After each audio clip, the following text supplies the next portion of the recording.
Hola y bienvenido o bienvenida a Aprende a hablar español. Hello and welcome to Aprende a hablar español.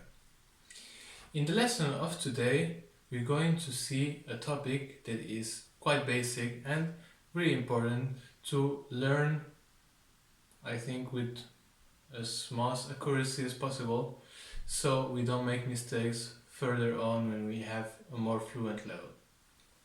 So, that topic, la lección de hoy es el verbo ser y el verbo estar. They are two different verbs, the verb ser and the verb estar, which in English and most of other languages are only one verb, the verb to be. Well, let's start with the conjugation. We have here the conjugation of both verbs in present. They are both irregular. It's important to know, but let's not focus on that now. Let's just see how it is for each verb. So for ser, yo soy, tú eres, él, ella es, nosotros, nosotras somos, vosotros, vosotras sois, ellos, ellas son. And estar, yo estoy, tú estás, él, ella está, nosotros, nosotras estamos, vosotros, vosotras estáis, ellos, ellas están. Okay, so when do we use ser? When do we use estar? We have here a little list, but I want you to focus on the two first. It's very important to learn the difference between the two first uses of ser and the two first uses we have here for estar. So, for ser, we use it to talk about or to describe permanent features and aspects of a person, an object, such as profession, nationality, the material that an object are made of. These are specific uses for ser. And also to talk about the place of origin, the home place of a person, of an object. And we use it as well to talk about the time and place of an event and to state the date and the hour. Alright, but I want you to focus first in the two main ones.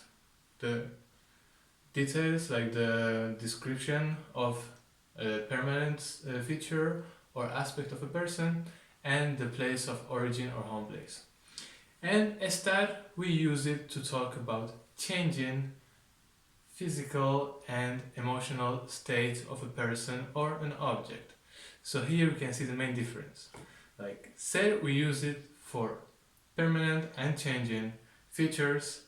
Estar, we use it for temporary changing states.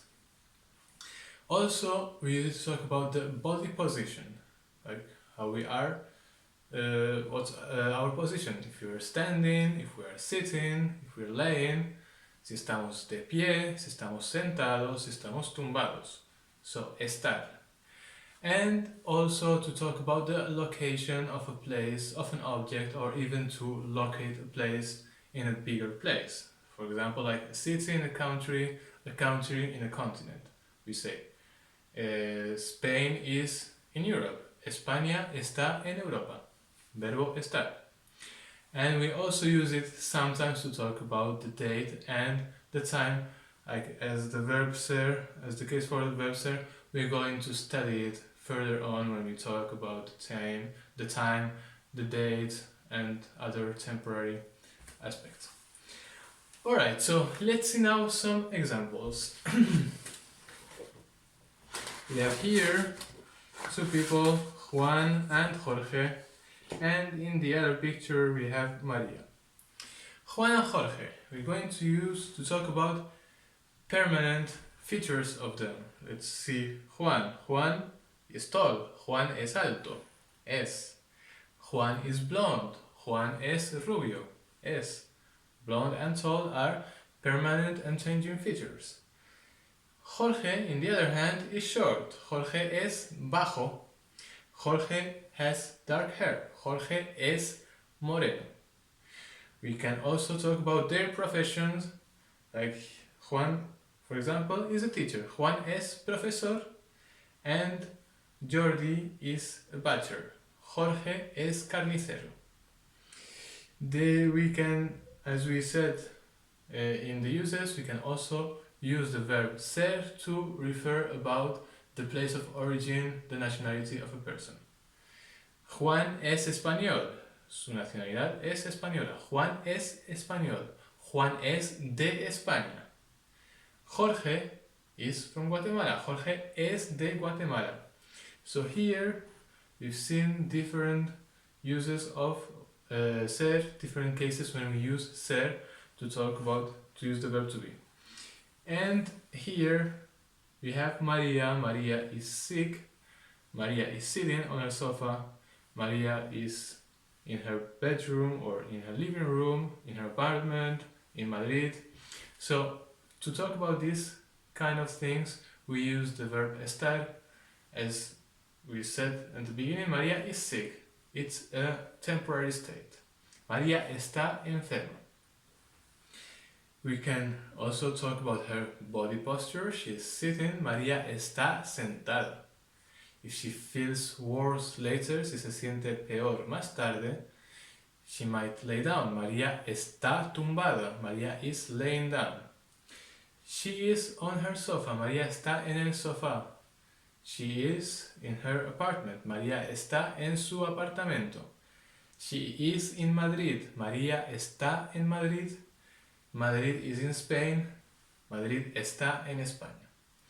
So we've seen, like here when we use estar, here when we use ser. I would like also to talk or to use the opportunity now that we've talked or described a little bit these persons to prepare the class for next day, and that will be persons or place description. I have prepared a list that I will mail you with the different adjectives and the different verbs we can use to describe a person. Alright, that was it. Well, I hope I see you next time. Have a good day. Que tengáis un buen día.